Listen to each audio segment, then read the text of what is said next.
Local gas stations all sold Slivovitz cheaper than coffee and Coca-Cola, and our relationship has gone down since then. J.S. was a co-author of this book, which was written with Jim Prentice, who is a former federal minister and Premier of Alberta. Unfortunately, as we all, I'm sure, know, Jim was killed in a plane crash before the book appeared. But it's had rave reviews about Canadian energy policy, and J.S. will be happy to sell you any number of dozens of books. He's got a family to support. Okay, so that's my commercial line. Thank you very much for the book. And without further ado, Jean-Sébastien Rioux. Well, enough about me. Thanks, David. I appreciate that. We're good. We're only 3 minutes late, but we're going to make it up, I promise.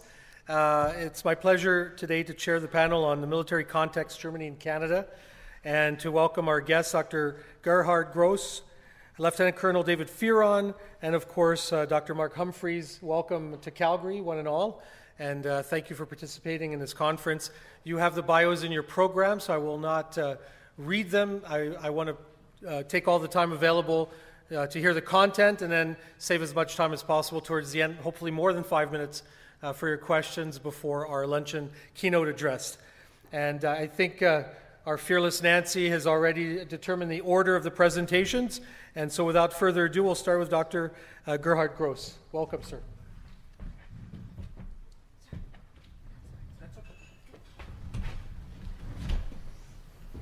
Ladies and gentlemen, thank you very much for the invitation for this wonderful conference.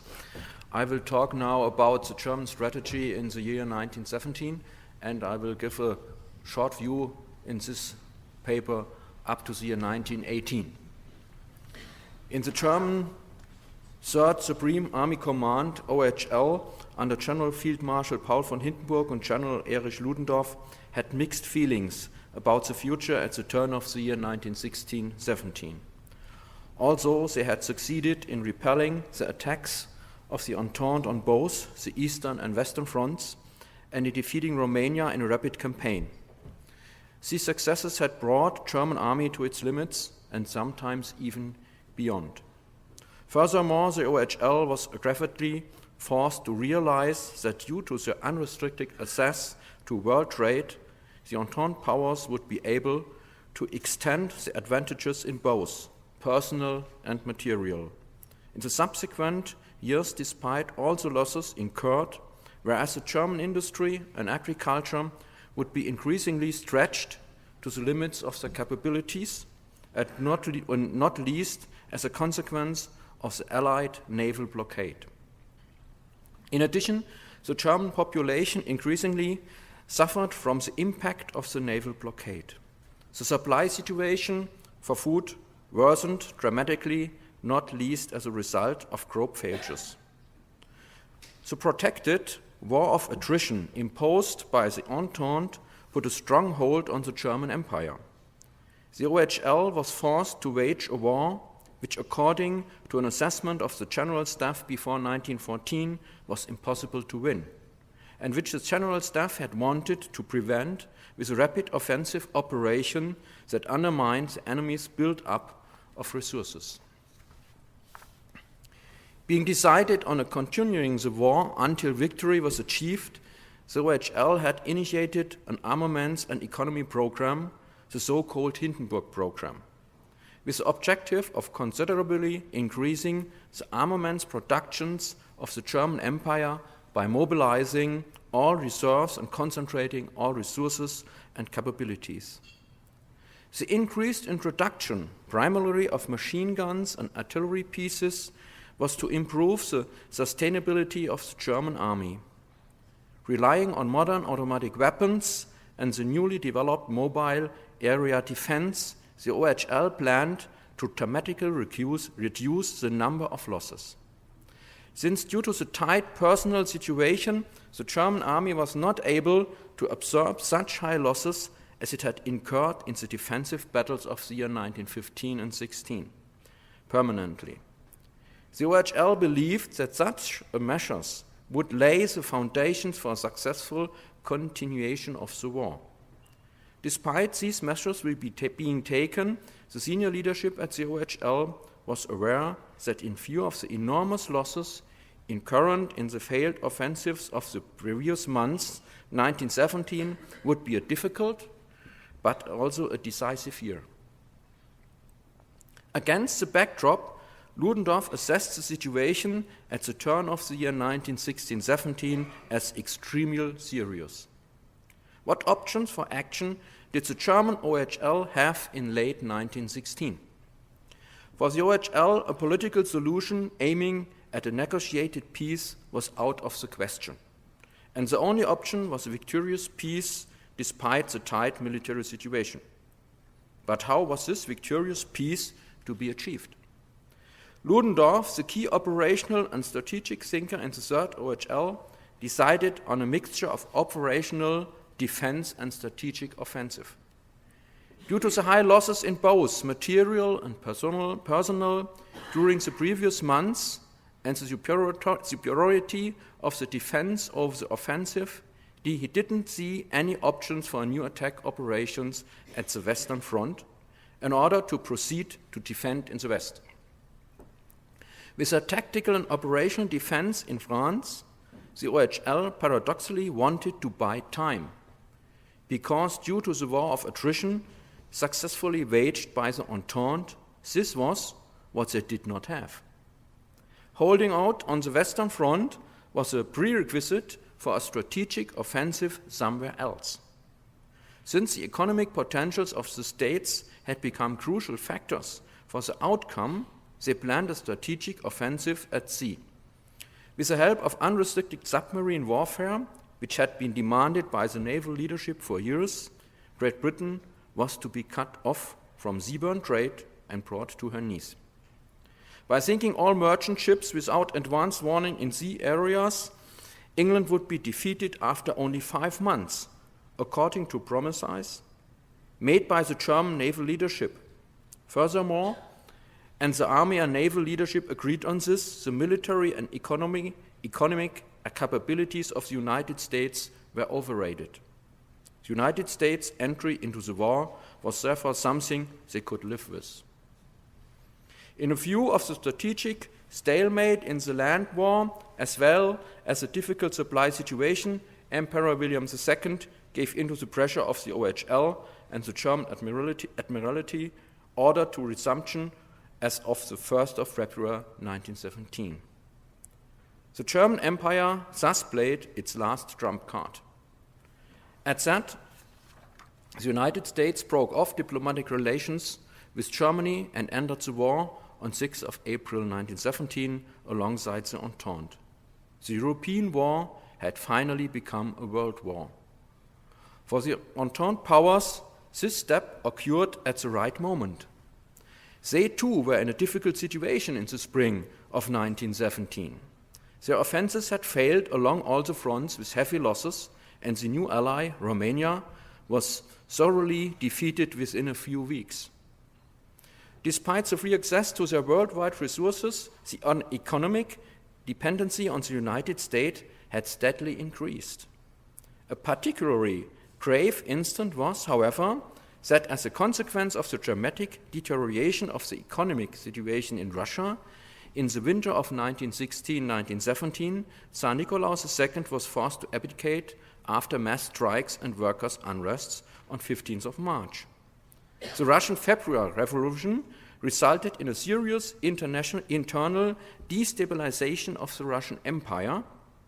Whether Russia would continue to fight alongside the Entente against the Central Power in view of this situation was of strategic importance to the government in Paris and London, especially since the German government used the chance to facilitate transit from Switzerland to Petrograd for Lenin and other leading Russian Bolsheviks in early April 1917 in order to destabilize the gradually establishing bourgeois Russian government that wanted to continue war against the Central Powers. In the short term, the German strategy had little success, because a newly established Russian government continued to honor the Russian alliance obligations despite the demands by the Bolsheviks to end the war.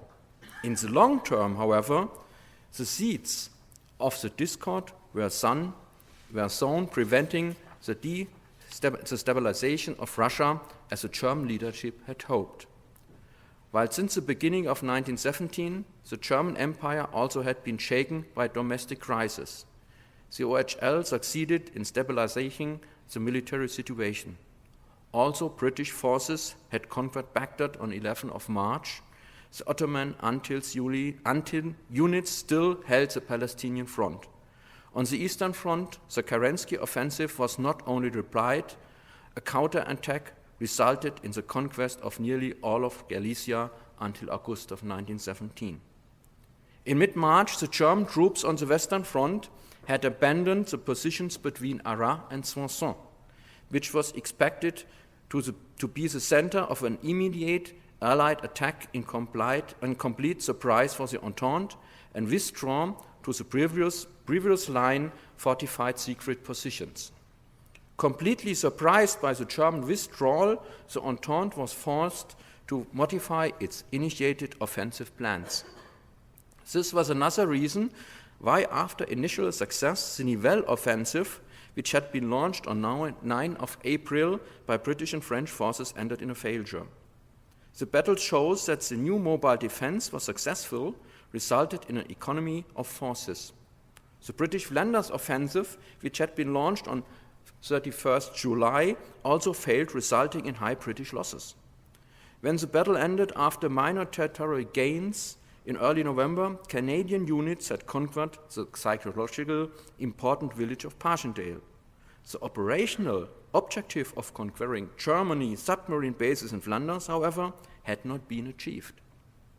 The British breakthrough attempts at Cambrai on 20th November failed despite the first mass employment of tanks. The short-term British territorial gains were reconquered in a counterattack by the German troops only a few days later. In the west, the front had sustained all attacks of the Entente despite increasing war fatigue of the soldiers. The British were able to cope with the failures because after major initial successes in the unrestricted submarine war, the defeat in the unrestricted submarine war, which began to loom in the summer of 1917, they did not change the strategic objectives of the OHL for the continuation of the war, since the lack of success in the unrestricted submarine war was compensated with the Russian dropping out of the war in 1917. The OHL had focused on this objective with specific military operations after the hope for a special peace with Russia had been destroyed in the spring of 1917, especially since German troops had conquered the northern pillar with Riga, the last fortified Russian bastion before Petrograd. Not least due to the deterioration of the military situation, the Bolsheviks overthrew the bourgeoisie government in the October Revolution on 7 November 1917 and assumed power. 2 weeks later, Russia and Germany signed a ceasefire agreement, and 1 week later, peace negotiations began that resulted in the dictated peace Treaty of Brest-Litovsk in March 1918. While with Russia, one partner was defeated, the Entente continued to achieve successes in the Ottoman theater of war. In early November, in the Third Battle of Gaza Beersheba, British forces broke through the Ottoman lines and reached Jerusalem on 9th of December. General Falkenhayn, who had the task to recapture Baghdad with the German Asia Corps, was forced to give up Operation Ilderim and succeeded only with a great difficulty in stabilizing the front north of Jerusalem.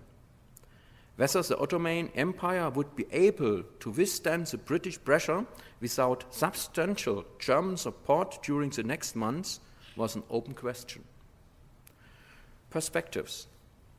The unrestricted submarine warfare which had been enforced by the OHL and the German Admiralty staff in February 1917 as a recipe for victory, has proved to be a complete failure, both military and politically, despite initial successes, because it did not bring England down to its knees and drove the United States finally into the Entente camp.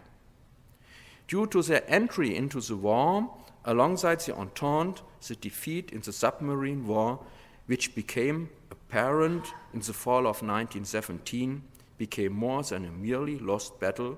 It was a crucial turning point of the war.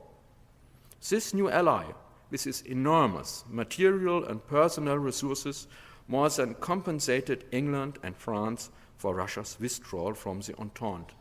The war was lost. When the OHL realized in autumn 1917 that the submarines would be unable to prevent the transport of enormous material and personal reserves of the USA to Europe by sea, Ludendorff too was forced to contemplate the possibility of a German defeat. If the German Empire did not succeed in defeating the Entente before the American reinforcements interfered in France. For the OHL, permanently successful defensive with an increasing war fatigue of the Central Powers had the continuously increasing superiority of the Allies was tantamount to defeat. The October Revolution in Russia and the associated military collapse of the Russian army gave the OHL hope to enforce a victorious peace within the scope of a large-scale operation through a concentration of all available forces in the West. Especially since the Italian army had been forced to accept heavy losses and great loss of terrain after the breakthrough near Caporetto during the 12th Battle of the Isonzo, the Italians did not longer pose a threat of foreseeable future. Furthermore, the OHL hoped that the access to Russia's agricultural resources would provide a noticeable relief with regard to the food situation of the Central Powers.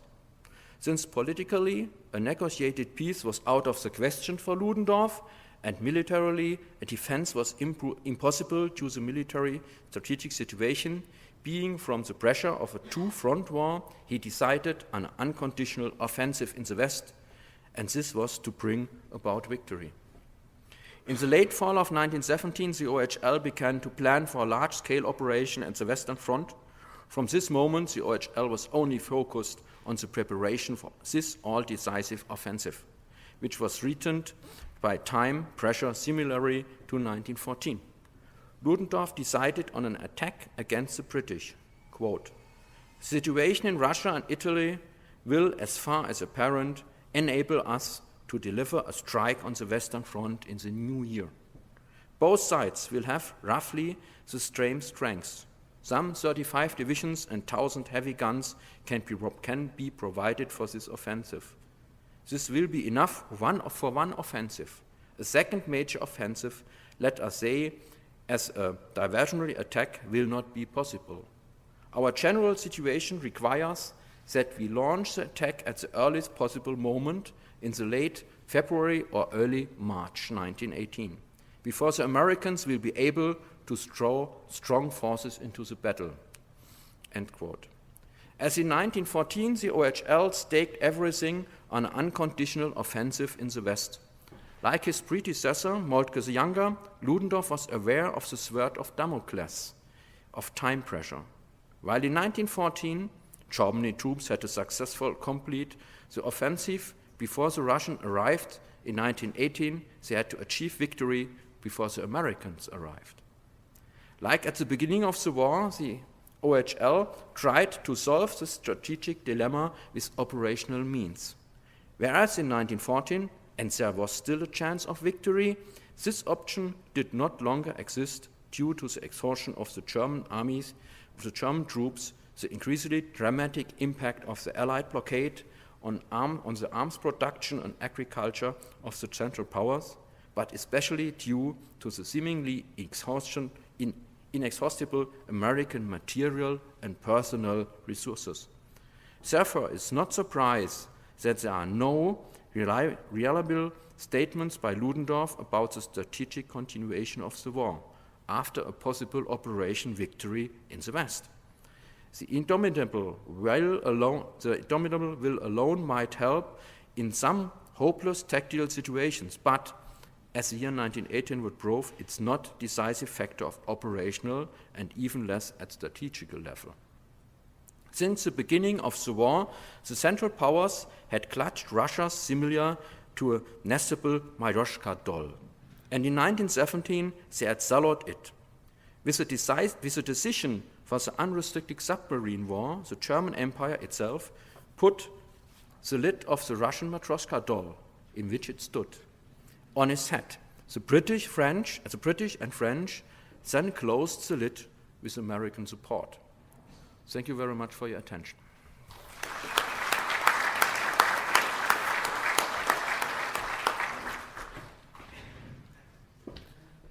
Thank you very much, sir, for discussing the German strategy. And now we'll look at the learning organization for the Canadian Corps. Thank you, Lieutenant Colonel Fearon.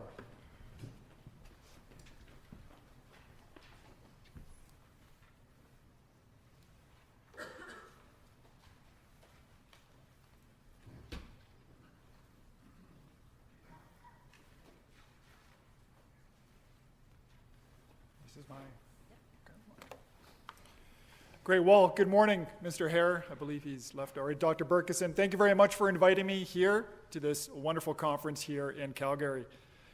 Full disclosure up front, before I go any further, I'm not an academic. I'm a soldier, and more specifically, I'm an infantry officer. So suffice to say, this is not the crowd that I normally spend my days with. But since this is an academic conference, and we've established that I am not an academic, I'm going to take the opportunity to stray a little bit off topic and cover something that I think really needs to be addressed here. So before going any further and talking about the subject of my paper, I, as a soldier, would just like to take the opportunity to thank you, the academics in the crowd, for what it is that you do. For history, good history, well-written, well-researched, and well-documented history plays a critical role in the professional development of folks like me. This guy here certainly knew it. Clausewitz, here's your obligatory photo of Clausewitz.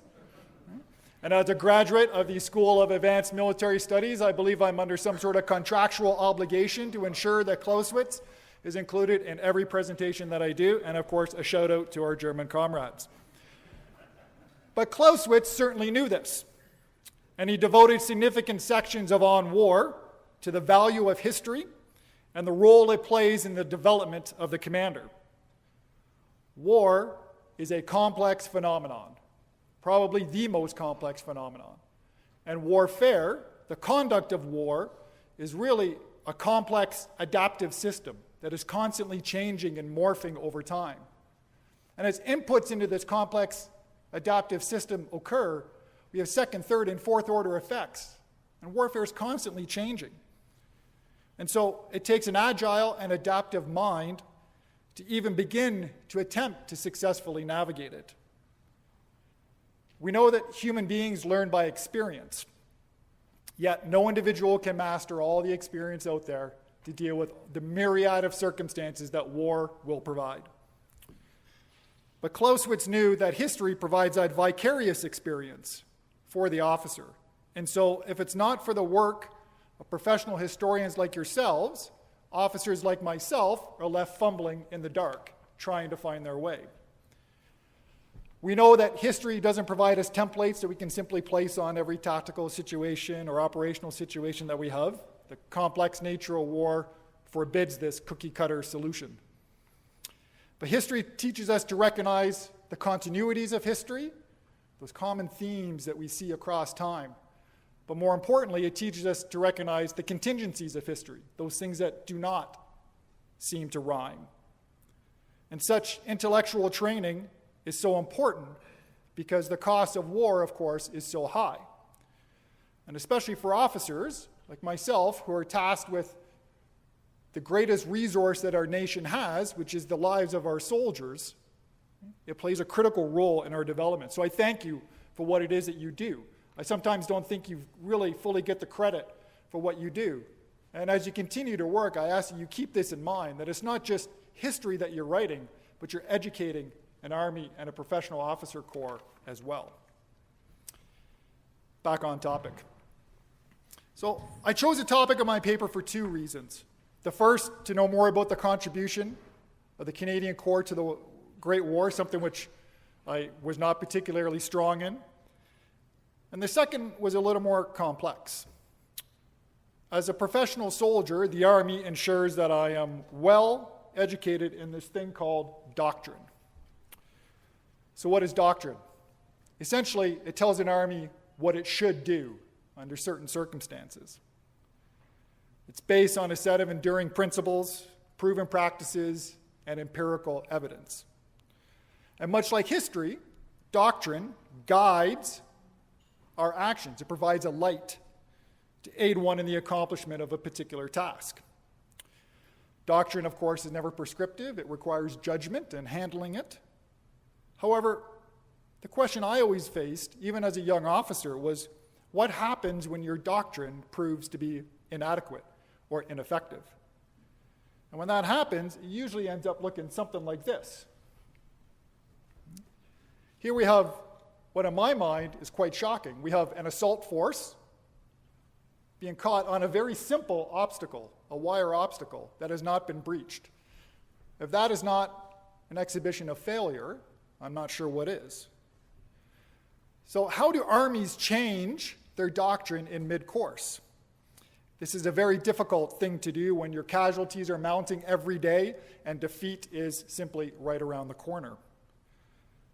And the Canadian Corps and the British Army in general, I think, experienced such a failure at least for the first few years of the conflict. Yet, in the end, by 1918, we have the Canadian Corps earning this reputation for effectiveness. And so the question I wanted to ask myself and answer was, how do armies learn? How did the Corps learn? And what part did Vimy play in that process? So as I began to delve into this question, the concept of this learning organization became apparent to me. And most of the literature for learning organizations resides in the business world and is found in journals such as Harvard Business Review. And they use companies such as Google and Apple as prominent examples of a learning organization. I found very few examples of military organizations as examples of a learning organization. There are some. Timothy Lupfer's Dynamics of Doctrinal Change, 1982, very good. And John Nagel's excellently titled Learning to Eat Soup with a Knife is another great example. And what I found was that the literature generally focused on 5 essential qualities that an organization needs as it tries to learn. Now, these seem really quite straightforward, but in essence, they're notoriously difficult to achieve. And armies are notoriously resistant to change. The identification of errors seems rather quite simple and straightforward, but again, when you're challenging the doctrine of an organization, it's often resistant to admit that it is wrong. And so making that first step is the critical step in learning. The acquisition and the creation of knowledge, the interpretation of knowledge, filtering through that, trying to determine what is of value and what is not. Transference or dissemination across the organization, and most importantly, retention, which is also difficult to do when you're experiencing casualties each and every day. The history of the Canadian Corps in the Great War reveals an organization that initially struggled to adapt to its environment. The Corps' experience from Ypres up to the Somme indicated an organization suffering from various learning deficiencies. Simply put, it consistently failed to achieve its objectives on the Western Front while suffering high casualties. Again, a clear definition of failure. The inability of the Corps to adopt these tenets of a learning organization, one that acquires information, interprets, transfers, and retains this information, directly contributed to its failure. The Corps, it seems, limited the creation or acquisition of information largely to itself, or perhaps somewhat to the wider British Army. But it made little attempt to acquire information from outside. And when it had that information, even when it acquired it itself, it seemed to fail to transfer that organization or that information across the Corps. For instance, I think the value of junior leadership in the chaos of no man's land was readily apparent at 2nd Ypres in 1915, as experienced by the 1st Division. Yet, we see the 2nd Division's experience at Saint-Eloi. We see this information did not seem to reach the 2nd Division. It continued to try to manage that conflict, that battle at the highest levels, instead of disseminating that information down to the lowest levels. And of course, the 3rd Division's experience at Mount Sorel is another example. The fact that the 3rd Division failed to adopt even the most basic defensive precautions before Mount Sorel. And lastly, the inability of the Canadian training establishments to train replacements in the latest techniques illustrates this inconsistent nature within the Corps to disseminate information. But this begins to change, I think, in the period between the Somme and Vimy. And the Corps begins to systematically, whether it knew it or not, to employ the tenets of a learning organization, mostly due to the work of this man, Julian Byng, or certainly under his influence. I love this photo of Byng because he reminds me very much of a colonel who looked exactly like Byng, who I worked for a few years ago and for whom the scars are still very deep inside me. He always looks very angry, but that's good. Byng, I think, transformed the Corps, and I don't think his influence on the Corps can be underestimated. And he instituted this deliberate effort to share lessons throughout the Corps and to acquire information from outside the Corps. For instance, he sends his most accomplished commander, Division Commander Curry, off to the French at Verdun to see what he could learn there. And Curry learns the value of methodical planning and detailed rehearsals, which I think he already knew up to that point, but it provides a validation for him that he's on the right track. The value of junior leadership, as mentioned, in the chaos in no man's land. Byng reinvigorates the platoon as the key formation. For he knew that once 0 hour hit, H-hour hit, the ability of battalion and company commanders to control the battle in no man's land evaporated. And you needed solid junior leaders and capable platoons to accomplish what you wanted to do. And of course, the close synchronization of artillery and infantry, represented in the creeping barrage, which clearly not a Canadian invention, yet the Corps acquired this information, interpreted it, and retained it, and used it to great effect at Vimy. But there's more to a learning organization than simply taking these 5 steps and placing them on a templated solution. There's more to it. What the literature indicates is that, and the Canadian experience demonstrates, I think, is that the organization needs a set of enduring principles, something that binds everyone together. It needs to be open to change. It needs a culture, an organizational culture that accepts change, that fosters critical thinking, and accepts recommendations from all levels of command, both inside the organization, up and down, and left and right. And armies, due to their hierarchical nature, the very line blocks that we see all the time, do not do this very well. Again, they're notoriously resistant to it. Yet the Corps seemed to be just such an organization, certainly by 1916, 1917. Here is an organization where experience and merit was valued more than anything else. And we know that when faced with complex problems, diversity and problem solving, seeking solutions, is the key. Homogeneity is key to execution. And the Corps was just such a homogeneous organization. The same 4 divisions, with the same enablers, resulted in a common practice within the Corps. And this facilitated this rapid diffusion and implementation of new methods. Now, this, of course, is what professional organizations do. They learn from failure, and they adapt. It's adapt or die. In the business world, this is what differentiates the winners from the also-rans. And it's at Vimy, I feel, in my non-academic, humble opinion, that this transformation began and continued afterwards for the duration of the war. The Corps at Vimy began to transform itself from an amateur organization to a professional status. And so for me, Vimy represents to me the professionalization of our Army. This is where it begins in my mind. And this is an Army where we see this professionalization continue today. It's an Army for which I'm very humbled and very proud to be a part of.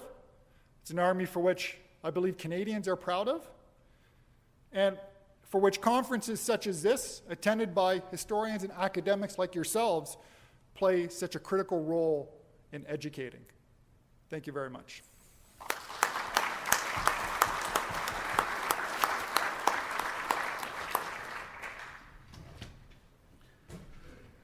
Thank you very much for that excellent presentation. And now, of course, Dr. Humphries, we welcome you to talk about what used to be called shell shock.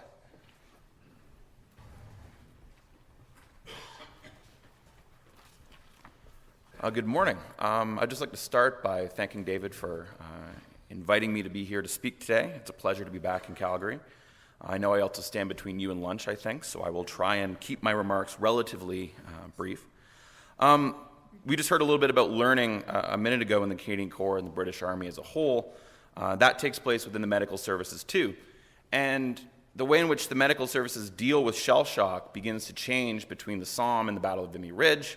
And in many ways that I'll talk about, the Battle of Vimy Ridge, the Battle of Arras, is part of, this first test that really takes place for the medical services after some of the failures that happened on the Somme. Let me begin, though, by talking about a specific case to give you an idea of how things dramatically changed between January 1917 and April of 1917 for soldiers at the front. So let's take the case of Private Arthur Allard, a 21-year-old laborer from Eel Crossing, New Brunswick, a great name, who enlisted in June 1915 and arrived in France the next April as a replacement for the 26th Battalion, which had been decimated at the Battle of St. Eloi Craters. Allard spent the next 9 months in the trenches. He saw action at Mount Sorel, terrible fighting, and on the Somme. And in early January in 1917, the 26th was then in the support trenches preparing to make a large raid on the German trenches when the young soldier's stomach began to hurt. And just before his unit went up the line on the 14th, he reported sick to his battalion medical officer, as he'd been told to do, who sent him to the number 5 field ambulance marked with gastritis. After a couple of days there, his symptoms did improve, or they didn't improve, and although there were no actual signs of any organic illness, he was sent to a divisional rest station run by another field ambulance where he stayed for 2 weeks. There he was diagnosed with shell shock. His symptoms did, though, eventually go away, and he returned to his unit at the beginning of February, rested and feeling like he could again face the front. Allard settled back into life at the front, and then, at the beginning of April, the massive artillery barrage began just before the Canadian attack on Vimy Ridge. Now, as 0 hour approached, Allard again became anxious, and he tried again to report sick. This time, the same medical officer refused to send him to hospital because, in his opinion, he was, quote, fit for duty. Tellingly, though, the physician did reassign him to a marginally safer role in the 5th Canadian Trench Mortar Battery. Allard, though, in heading to his new post, felt worried about what might happen to him in combat. Would he fail his comrades if he went forward? He began to panic not only about what was to come in the battle, but he began to panic about panicking. Allard took the opportunity, as he later told his doctors, to, quote, flee the front, and he said, "I beat it before Vimy Ridge." During the chaos on the night of the 8th and 9th of April, Allard literally ran away from his unit, and he returned to one of the field ambulances behind the front lines, where he claimed shell shock. In the chaos of battle, he was evacuated, and although he later lamented that he felt like a coward thereafter, he nevertheless survived the war, returning to New Brunswick in 1919. What then had changed between January and April? As we've already been hearing, and we'll hear later on today and tomorrow, the Battle of Vimy Ridge took place at an important transitional moment in the British Army's experience of war. In preparation for the Arras offensive, 1st and 3rd British Armies worked diligently to apply the lessons of the Somme in their training and their battle planning. And the same was true of the medical services. On the Somme, the Royal Army Medical Corps had faced a major shell shock crisis, what the Medical Research Committee later actually called the Great Shell Shock Epidemic. And from the perspective of the military authorities, they had failed miserably, so much so that the Adjutant General began to fear a major morale crisis was beginning to brew.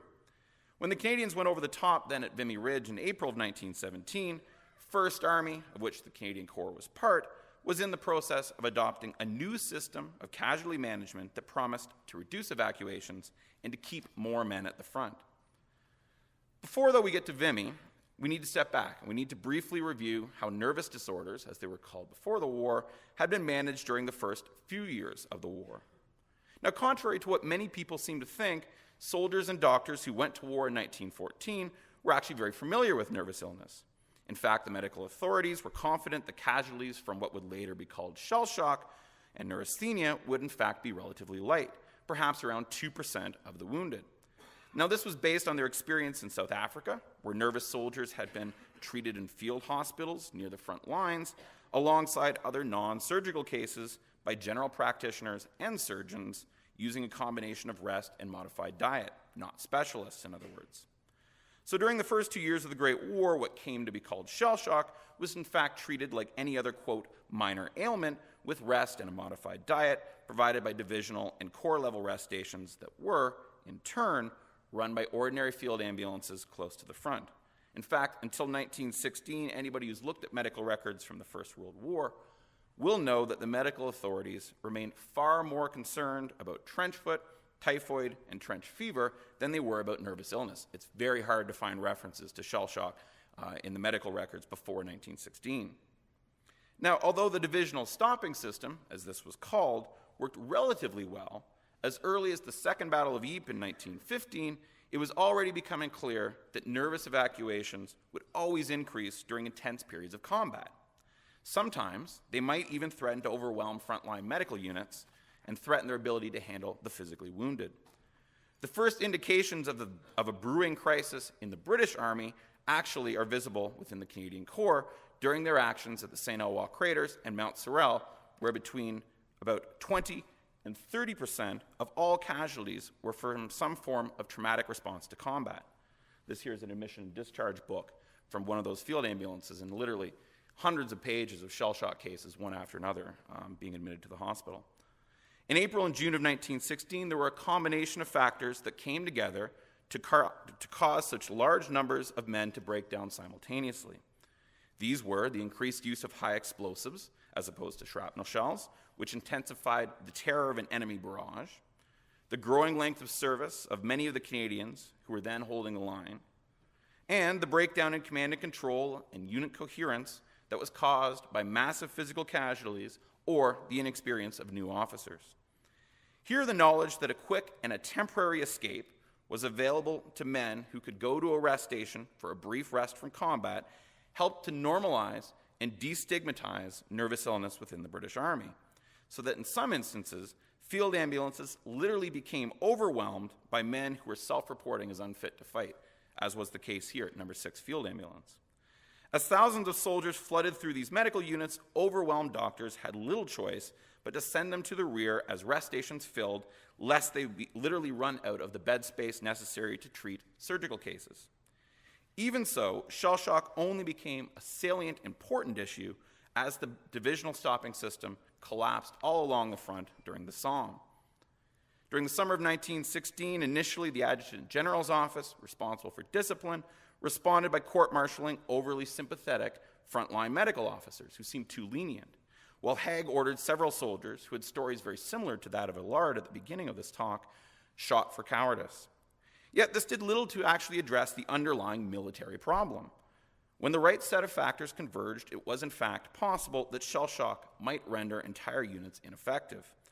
Some means had to then be found to control the situation, to keep as many men at the front as possible while still allowing the medical services to perform its duties.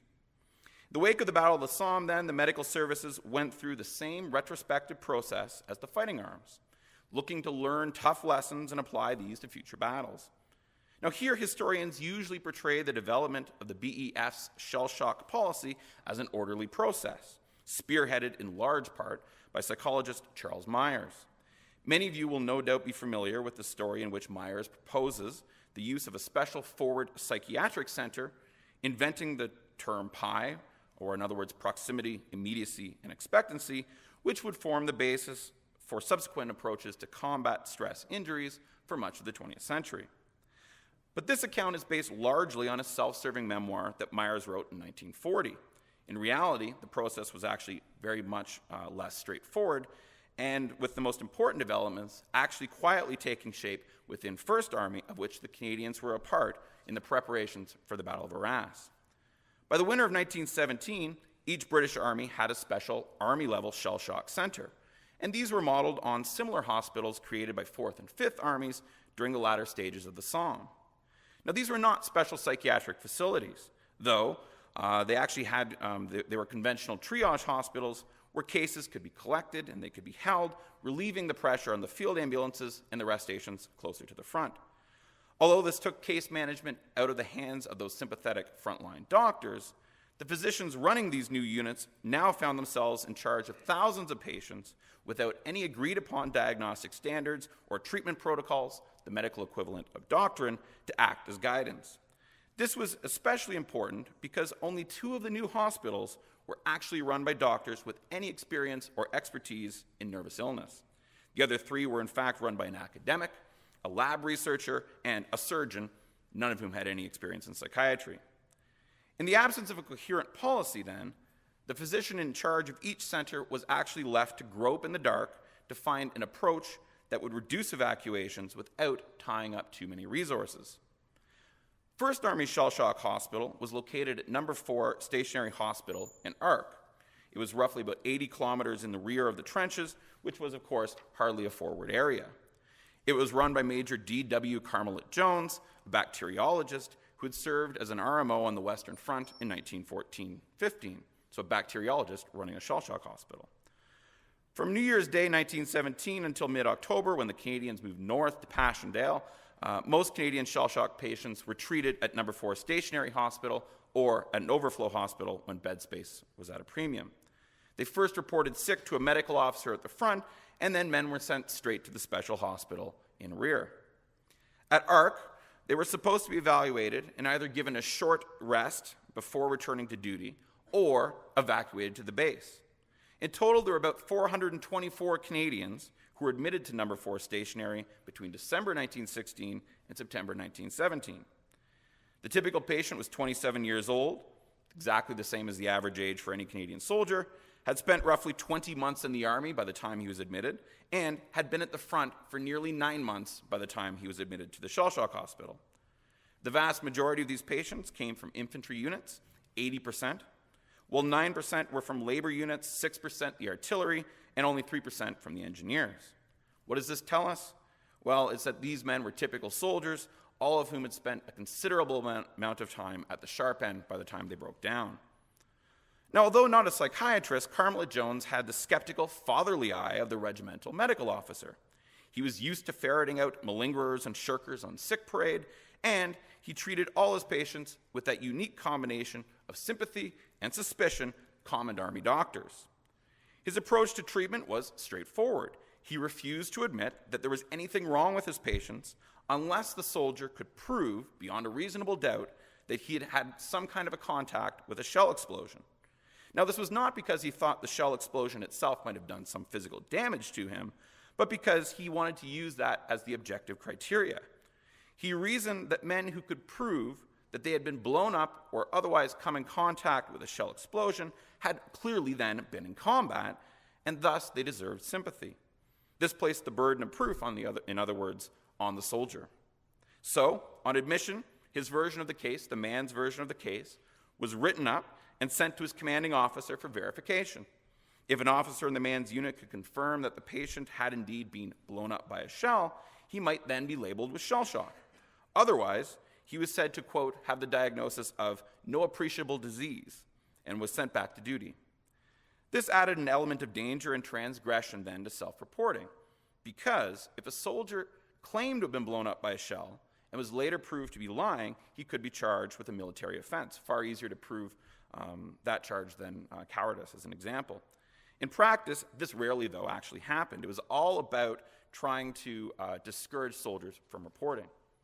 Now, in most cases, it took several days, if not weeks, for a commanding officer's response to arrive, and so, in the interim, all men were treated the same way. That is, they were told that there was nothing wrong with them, and immediately began a strenuous course of fatigues, physical drill, route marches, and exercise. As Carmelite Jones later wrote, patients are never allowed to consider themselves invalids. It is instead allowed to be understood amongst the men that they will return to the front as soon as they are fit without alternative, and that evacuation to England or transfer to a base under no circumstances would be considered. So, as soon as they're physically fit, they are returned to their units, that is, when they are free from symptoms, can do a full day's work, when they sleep, and when they have ordinary emotional control. In practice, this usually meant that once replies then were received from a man's commanding officer, the men may already have been sent back to duty, even those likely to relapse. Only those soldiers who could actually prove that they had been blown up and failed to have their symptoms ameliorated were allowed to be diagnosed with shell shock and evacuated. With this approach, Carmelite Jones reported to the Director General Medical Services, Arthur Sloggett, the man in charge of the medical services for the British Army. He reported that upwards of 60% of the patients that he was receiving at his hospital could be sent back to full duty within only a full days of admission. So, beginning in February 1917, in each Corps and First Army, there was appointed a shell shock officer who was attached to Corps headquarters, and it was his task to solicit a report from each shell shock man's commanding officer or another, quote, responsible witness in order to establish the actual circumstances of the case. These reports were then forwarded on to the special hospital or to the Adjutant General's offices as the case required. At Vimy Ridge, the Canadian Corps' special shell shock officer was Captain Harold S. Gray, an unmarried 22-year-old clerk from London, Ontario, who had served in the Militia's 26th Regiment before the war, hardly an expert in nervous illness. Gray, though, had a truly thankless task, as few officers at the front appreciated having to deal with this new level of bureaucracy. As Captain Hugh McLennan, the medical officer of the 20th Battalion, angrily wrote to Colonel W.W. Ford, the medical officer for 2nd Division, quote, "I fail to see the importance of any written statements from the regimental MOs on these types of cases. In some cases, the man shocked may be alone, and we have to go entirely by his statements. In other cases, he may be the only one left of several, and one has to go by his findings and statements of the patient. Then, sir, in the regimental aid posts, we have no room, we have no time to investigate and to go openly into these types of cases. It takes some time to send runners to go for particulars from company commanders, and in the heat of battle, it simply isn't a priority." In all fairness, Ford fully agreed with him. Ford told First Army's Deputy Adjutant General that the division was sending, quote, "too many disingenuous nervous men to the rear." Ford responded with exasperation, "Cases of shell shock should be evacuated. This is a serious nervous disease, and it poses risks to other men at the front if left untreated." In the chaos of trench warfare, it was truly absurd to ask frontline doctors and officers to verify the details of specific cases. For example, when one private from the 3rd Battalion reported with shell shock after the fighting at Vimy Ridge, his platoon commander was forced to say that although he'd been, quote, "under heavy shell fire and he became very nervous and was unable to carry on, he did not personally witness any direct contact with a shell explosion." What the Army required was actually a response like that of Sergeant Lamb, in command of one of 3rd Battalion's other platoons. He wrote to say that another soldier, Private Watts, on the 19th of April, was in the trenches when a shell burst in his vicinity and it buried him for a few minutes. "I was a witness of this occurrence and I helped to dig him out." At first glance, though, the system did seem to work well and reduce casualties. Official figures show that only 201 cases of shell shock, neurasthenia, or hysteria occurred in the Canadian Corps during the month of April, about 2% of non-fatal casualties, which was again significantly less than the previous year, returning in fact to the same levels that the Army considered normal at the outbreak of war. Yet at field ambulance admission discharge books make clear, official returns do not in fact tell the whole story. They also make clear that one of the easiest way medical officers could evade the new regulations, either because they disliked paperwork or because they felt they were unfair, was to use alternative diagnostic terminology that wasn't covered by the new regulations. Indeed, there was little to stop frontline doctors from using other symptom-based diagnoses such as disordered action of the heart, myalgia, debility, or gastritis to avoid these regulations. And in fact, a careful examination of the field admission discharge books shows that this is in fact what seems to have happened. Take the case of Thane Wendell McDowell, who was a senior officer in the 38th Battalion, who won a Victoria Cross at Vimy Ridge by bluffing nearly 100 Germans into surrendering from inside a deep dugout. Soon after, though, he broke down in the trenches and was invalided from the front with influenza. But upon reaching hospital, that diagnosis was quickly changed to shell shock and later neurasthenia. How many more people like McDowell there were can't actually be known because, by definition, they avoided detection. What is certain, though, is that traumatized soldiers now faced a far less sympathetic medical system, in which the advantage inevitably went to longer-serving men who were well-known in their units, with friends able and willing to speak up for them. Misfits, outcasts, and, quote, new men were invariably left at a disadvantage. Inevitably, many traumatized men avoided detection, were denied treatment, or were made to feel that their symptoms were somehow illegitimate. Of course, there must also have been at least some malingerers and shirkers who were caught up in the system and therefore avoided evacuation, but there are also others who probably got through too. Yet what is clear is that aside from very few specific instances in 1916, shell shock had little effect on the operational effectiveness of the Canadian or British forces. While it's too simplistic to say that in successful battles, psychiatric casualties are always lower, it is fair to say that there are fewer opportunities for men to leave the field and be recorded as casualties during successful offensive operations. Of course, this evaluation only addresses one side of the issue too, that of the military medical authorities, who saw shell shock as a significant problem related to morale and discipline. We're leaving aside here largely the question of the patient experience and what they thought of the battle. Carmelite Jones's approach aligned well with the Army's priorities in the wake of the Somme battles. First, it corrected what many senior ranks saw as an imbalance between the civilian approach taken by volunteer doctors who, it was feared, were privileging the needs of their patients over the efficiency of the fighting arms. Whereas more sympathetic doctors had argued after the Somme that it was necessary to treat both a man's symptoms and the underlying cause of the breakdown, Carmelite Jones's approach returned to the basic core principles of the RAMC's mission, which was to, quote, ensure the fighting efficiency of the forces is never encumbered by the need to care for the sick and wounded. Now, in June 1917, General Routine Order 2384 applied the same approach across First Army and then the BEF as a whole, going so far as to outlaw the term shell shock entirely, replacing it with that now famous phrase, not yet diagnosed nervous. Well, this regime would actually be quite short-lived because it actually proved very ineffectual. Basically, the same thing that happened to divisional rest stations happened to these special shell shock hospitals. They simply started to overflow with casualties awaiting paperwork. It was revised several times after Passchendaele and again in the summer of 1918. It was successful, at least on paper, insofar as it reduced the numbers of men being reported as having shell shock. It did so through, though, by institutionalizing the idea that shell shock was an illegitimate response to combat. How many men then were forced to suffer without sympathy or treatment, denied even a diagnosis, and spaced on a casualty report, we can never actually know. Thank you very much.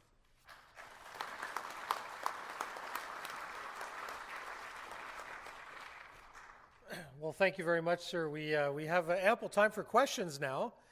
I know that there's a preference to just stand up and ask it, but believe me, having sat at the back during the previous question period, unless you have a very strong diaphragm, most people won't hear your question. So it's preferable to go to the microphones if you're able to. So let's open it up for questions. Yes, sir, you have a good diaphragm? I'll take a chance with that as the Army veteran. Huh! On the great briefing on the discussion of shell shock, from a tactical perspective, the soldiers who were returned to duty, what was the attitude of their comrades and their commanding officers and their non-commissioned officers when they got these soldiers back? Was it sympathy? Was it untrustworthiness? How did that play out when they got back to the line? Yeah, it's a very difficult thing to generalize about, right? And the way in which I think it can best be understood is it's always, that judgment is always a referential judgment, right? So one of the things I cut from my talk for time is that when a soldier reports sick with shell shock, there's basically a judgment that's being made by his comrades, right? If he's a trusted soldier that people know well and he's literally been through some pretty terrible experiences, he's more likely to be viewed with sympathy. And the way in which that's measured is by kind of this common threshold level of terror that everybody kind of experiences. In other words, if an entire unit is subjected to the same artillery barrage and somebody breaks down, that person is more likely to be seen as being somebody who's behaving cowardly because everybody experiences the same thing. If you take an individual who's been buried by a high explosive shell not once, twice, 3, but 4 times, as I've seen happen, most people around him will go, yeah, John had a really tough time, he probably deserves a break, right? When those guys left the front, then, if you've been around, you've been kind of through tough experiences, you're kind of viewed sympathetically. If you come back from the rest station, most diary accounts and letters suggest that that guy would be simply reintegrated. He's had his rest, he's doing better. And that's exactly what this new system is meant to do away with, because it creates this impression that you can actually avoid complete breakdown by kind of stepping back at the moment that you feel like you're beginning to break down and say, I don't think I can take this, I need a break. You can go and recharge your batteries and come back. So that's what the system is literally meant to it's meant to delegitimize that approach. And what we see evidence of then is in 1917-18 is that men don't tend to return to the front as often to their units once they go back to these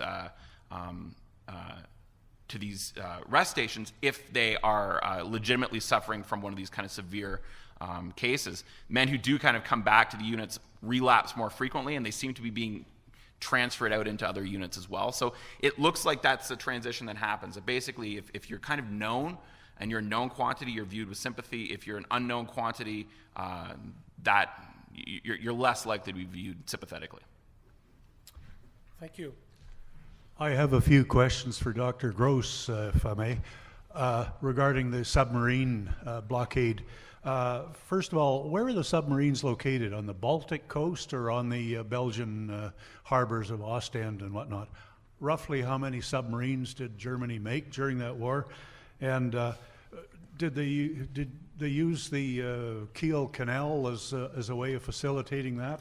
And for the surface ships, where were the coaling stations? So kind of generally a little bit more geographical information on that, please.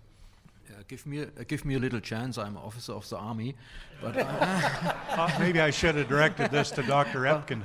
But I will give my very best. At first, the submarine ports were most of them were in Belgium, in Ostende, for example. Others were in Wilhelmshaven or in Kiel, and most of the time they have to go a long way to stay for the British West Coast or something like this, and this was a problem of the submarine base. And to talk about the coal stations were lost after the first 3 or 4 months of the war, because we have some ships like the ships in Africa, in the German East Africa colony, was one ship, and another ships were at the East Asia flotilla. They went to South America, and this Graf Spee and his ships, they were destroyed in the battle at the Falkland Islands, and they have problems with the coal every time, because the Germans had not so much ports to organize coal for the ships all over the world. That's a problem of the German fleet. But the fleet was normally built for a fight against the Royal Fleet in the North Sea, and not for a fight against the Royal Fleet or against French or something like this all over the world. We know, of course, of the sinking of the Lusitania in the Irish Sea. Mm-hmm. Would the submarines transit through the Dover Straits or go around the north of Britain? Both, I think so. And how far could they range in the Atlantic? You have to understand, it was very difficult for a German submarine. Maybe it's going 5, 6, 7 knots to destroy a ship like the Lusitania. It's up to 18, 19 knots. It's very difficult. It was not easy for the ships. It's this U-boat, the submarine, has a lot of luck to see the Lusitania, perhaps. Certainly. Yes, and this was a problem in the complete First World War. It's totally different to the Second World War, where the submarines were coupled together as a Wolfsrudel. Yeah? In the First World War, you have only a small part of maybe, Michael, wie viel waren's? Yeah, and all over the year in the same, 200 to 250 submarine boats in the complete war. During the duration of the war. Yes. Yeah. Not so much. Yeah. Thank you. Sir, you want to go to the mic, or do you want to give your stomach a workout there? No, I'm going to try it. I'm not an infantryman, but at least I was a pilot.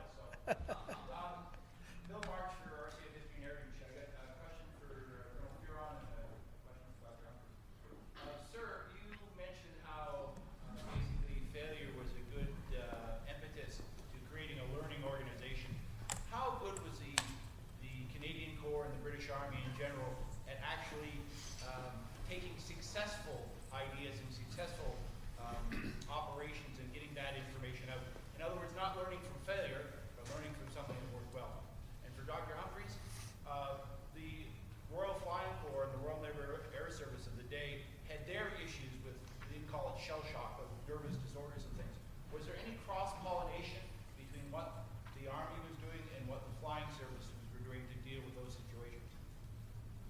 Right, so with regards to the first one, what I think you see happening around the 1916, 1917 period is that the British Army does take on a more active role in disseminating information across all the divisions and all the corps.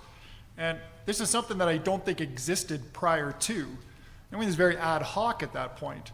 And yet, I think once they began to realize success, and I think Haig actually doesn't get the credit he deserves for this, but they did actually begin to push this out through it. And there was an organization that began to collect all these lessons learned and spread them across in there. And certainly by 1918, I think there was well-published documents, well-published Army pamphlets exhibiting, telling the units successful operations and the keys to those successful operations.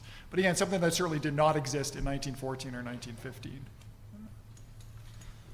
It's a good question. One of the problems with, I think, trying to trace how learning takes place in any organization, whether it's medical forces or medical services or the conventional forces, is that it's very difficult to figure out where the lines of communication are, for the conduits of information are, and how they actually flow.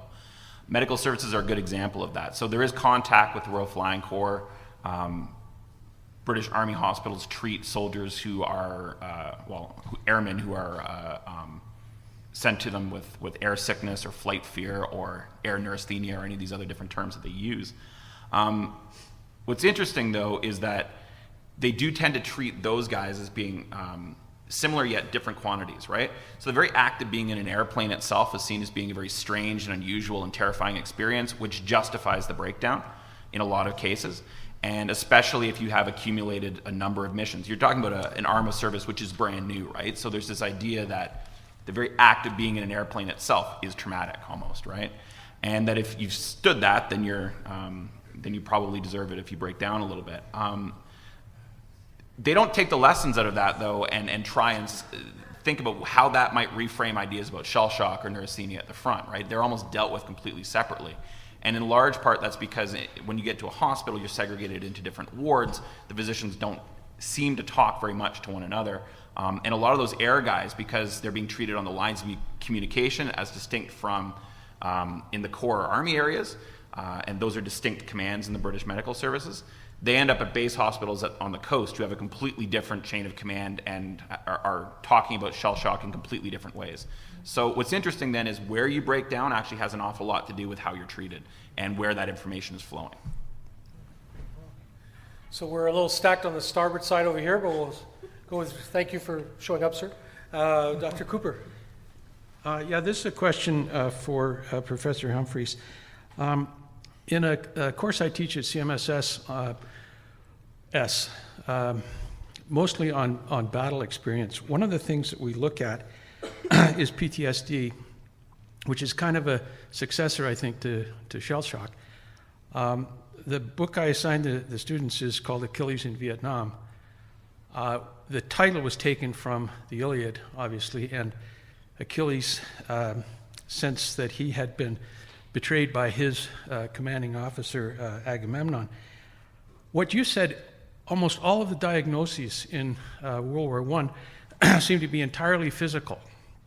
And I'm sure you know this, in Gray's book, he is worried about betrayal by senior commanders and by politicians as one of the real causes of so much PTSD in the U.S. forces on the ground in Vietnam.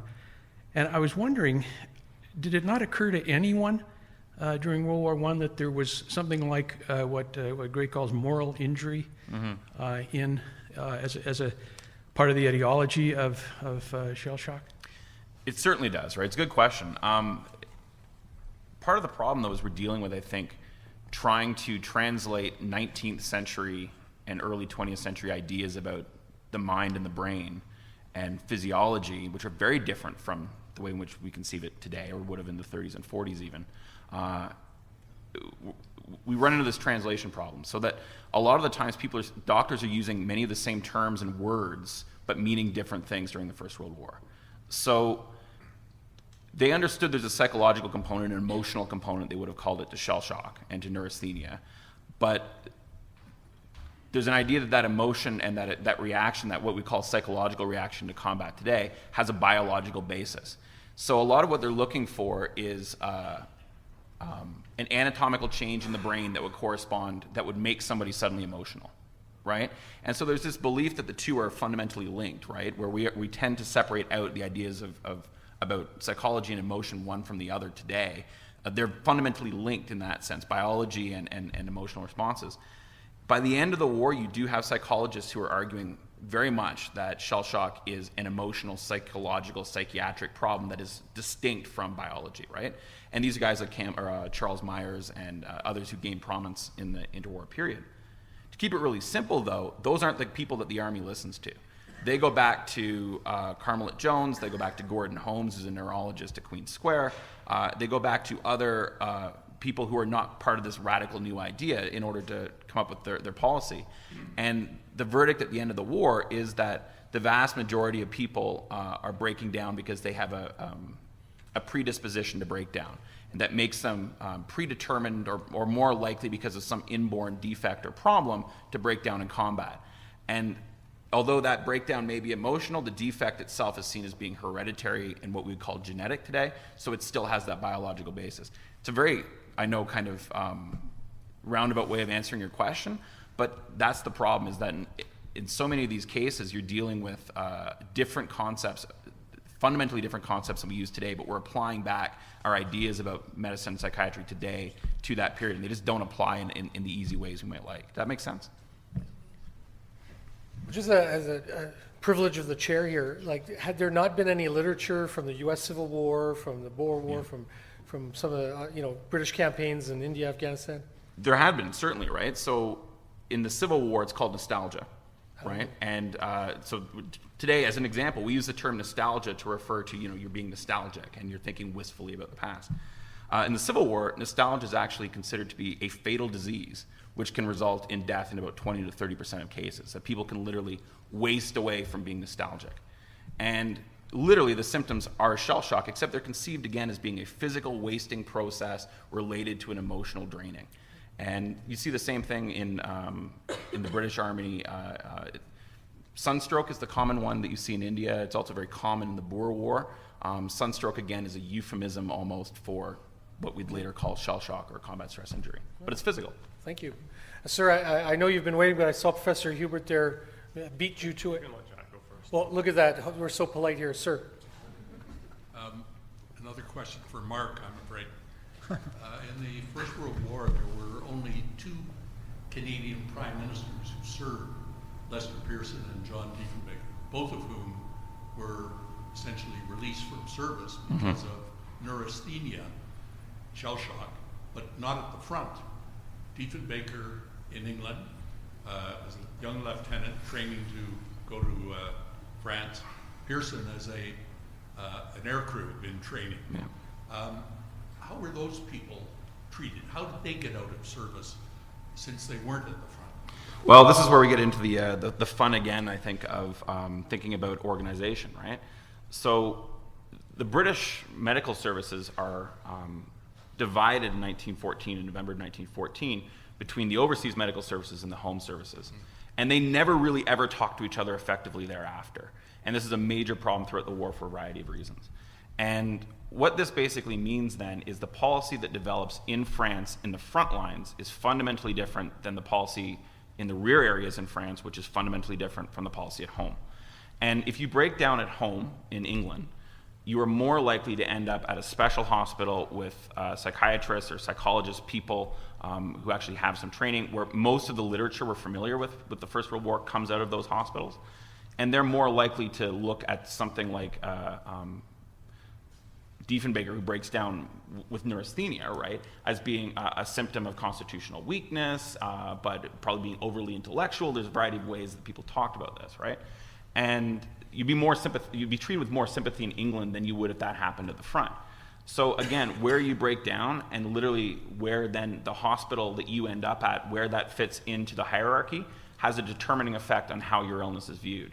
Which is why you will actually see guys flee the front and try and make it back to a hospital in the rear. And I don't know if they know, because they don't write this down, I don't know if they know they're doing that on purpose, but you can see them getting denied at hospitals up here and being sent back to the unit and then suddenly ending up with a diagnosis in a rear area. And it all has to do with the chain of command and the policy that's in effect there. So the medical corps is not a learning organization. It's a learning organization in segments. They all Yeah. go through separate processes, none of which have anything to do with one another. Yeah. And it's not all that untypical if you've been at universities as we have, right? So yes. Well, we have 10 minutes, and my ambition is to go through the remaining questions. So, sir. Thank you very much. Well, thank you for 3 excellent presentations. Rob Hubert, University of Calgary. My question's for Colonel Fearon and for Dr. Gross. Colonel, reading between the lines a little bit on your presentation, and when you're talking about the lessons learned from the Canadian experience in World War I, and given what you were hinting at within your overall view with your experience, I'm just wondering if you can talk a little bit about some of the pathology, some of the issues you've raised during the First World War, and how well Canada now actually is able to overcome in terms of your confidence of not replicating history in this particular context. Dr. Gross, if I can ask you, both in your presentation and in your writings, you've been very critical of the German operational thinking for the Navy. You made the reference to the utter political and military failure of the submarine campaign. I'm just wondering if perhaps you can elaborate on what you think the proper naval strategy would have been for the Germans at that point in time.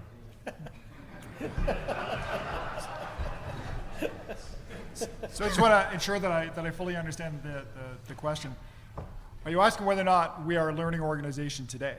Whether or not we've taken the lessons learned, or we're just going to repeat that if we find ourselves in a similar set of situations today. Right. I think from my perspective, I think that the Army and the forces in general knows that it should be a learning organization, knows the importance of it, but I'm not entirely sure that we are a learning organization yet. The key to learning is failure. And training is always a safe place to fail, right? This is where you should fail, not overseas, not on deployment. Yet, the Army is still a bureaucracy. And like most bureaucracies, it's still very cutthroat. And so failure is often seen as an opportunity to perhaps move someone out in a highly competitive environment in there. And so I'm not entirely sure that right now we've embraced the concept of learning from failure. I think we do a lot of things to perhaps think that we are. For instance, the after-action review process, which we do after every operation, every training thing that we do, we sit down and we do, what did we learn from this? And it becomes very static. It's always one thing I've learned, one thing to sustain, and one thing to improve. And it's always that. And often it's the same thing over and over again. I'm not really sure that we're fully grasping the whole idea of learning from failure. That being said, I think we do understand that we need to be a learning organization. I'm just not sure that we're exactly there yet. And I'm not quite sure what that impetus will be to put us over the top. I hope that answers your question. Okay. I think the best strategy for the German naval power was to build only a small fleet. And to concentrate this fleet in the Baltic Sea and put the money to the army. Because Germany is a continental power. And we had put a lot of money in the years. I know him. Germany is a continental power and is not able to build a big fleet and to build a big army. And for Germany at this time, the army is necessary, not the fleet, because our fleet brings us a very famous enemy in the British, for example. If we have only a small fleet in these years, I think we had not so much problems with the British at this time. I think we have a hot pursuit over here. Please, sir, briefly. Briefly, yes. Sorry, but this is the wrong answer, because this should those were the things at stake before 1914, but not during the war. And if this was always the apprehension of the German Navy, that it would be reduced to Falkenhayn's Pioneer Corps, meaning staying in the east. But to give an answer to Rob Hubert, the thing is, if you think about the submarine campaign, if you look at the number of casualties inflicted upon the Allies, if the Germans had stuck to submarine warfare according to prize rule, they would hardly have been less successful, if you look at the numbers, than they had been during the unrestricted submarine campaign. But the advantage would have been that the United States, at least at that time, would have had no reason to enter the war. But the Germans, for reasons you can only explain psychologically, at least were convinced that this one stroke would be enough to win the war, and that's why they risked this gamble. And but the proper strategy would have been just continue submarine warfare according to prize rule, and that would have been it. All right, well, so you were there first, sir, and then we'll go to you, and we'll end for lunch. Thank you. Good. Thank you to all the lecturers. I wanted just to comment on Mark's presentation. There is some evidence, recent evidence, that those who actually have been exposed to a high explosive event have physical changes in the brain. And it's fascinating to see that Carmel Jones, all that time ago, observed that these actual changes. Work from Iraq and Afghanistan on soldiers who have been exposed to an IED show that actually are differences in the damage to their brain as opposed to someone who suffers a diagnosis of PTSD. So perhaps shell shock actually was shell shock as opposed to PTSD. Do you have any comment? It's a very... It's interesting because when I started doing this research a number of years ago, that hadn't come out yet, right? And so the conventional literature in the 90s was that position was dismissed because Frederick Mott, who's a famous pathologist in England, comes up with that theory in 1915-16 and suggests that, in fact, it's concussion in a lot of cases that's doing this.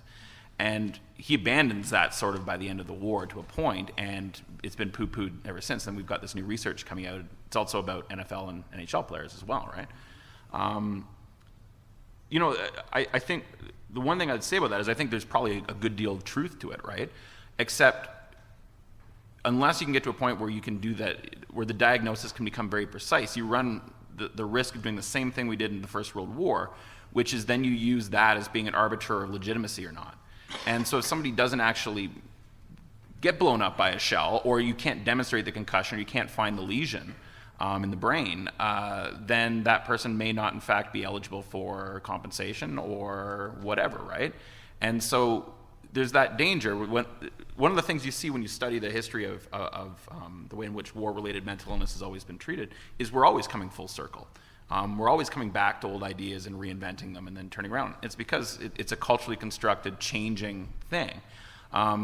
So I would agree fully. I think that there's a lot of evidence. There was good evidence in the First World War for it. But then the problem is, does that evidence become diagnostic? And if it does, can use it to exclude people from that diagnosis? And that's the danger, I think, because we don't fully understand.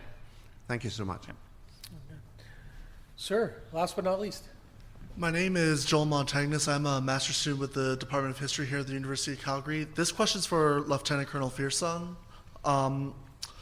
What I'm interested in asking, sir, is in terms of the Canadian Army learning, in particular with artillery, one of the more better known examples is Andrew McNaughton with his counter-battery work. But McNaughton, for example, he would take British scientists, Australian artillerymen. He created very much a multinational force. And there's even been voices within our own history department that have argued Canada is more or less just mimicking what the Germans have already reached years ago. So I'm just curious in the sense of how much of it would you say is original Canadian thinking, or how much of it is Canada is cooperating with other nations within the alliance and even just catching up with German technology? Well, I would say whether or not it's a total Canadian accomplishment or not, I think is perhaps not really relevant, to be honest. I think when you're dealing with complex problems, as I said, it's diversity that will help you find that solution to that. This is where we see things like flat organizations and companies like I said before, Google, where they have very diverse inputs into the organization. And that helps you determine what the solution is, like McNaughton did with counter-battery fire. He pulls information from all over. But when it comes to the execution of that solution, then that's when homogeneity comes into effect. Right? And because McNaughton is dealing with the same artillery organizations, right, the same enablers over and over again, you're able to build those SOPs, those standard operating procedures, and those tactics, techniques, and procedures that make that solution so much more effective. As opposed to in the wider British Army, where divisions were often moved between different corps in there. The corps itself stayed together. So whether or not it was a Canadian accomplishment or not, I think what's important is that the homogeneity of the corps allowed that solution to be executed much better, I think, than a lot of other organizations in there. I hope that answers the question. Yes, thank you. Well, this concludes the second panel, and excellent presentations. Thank you so much.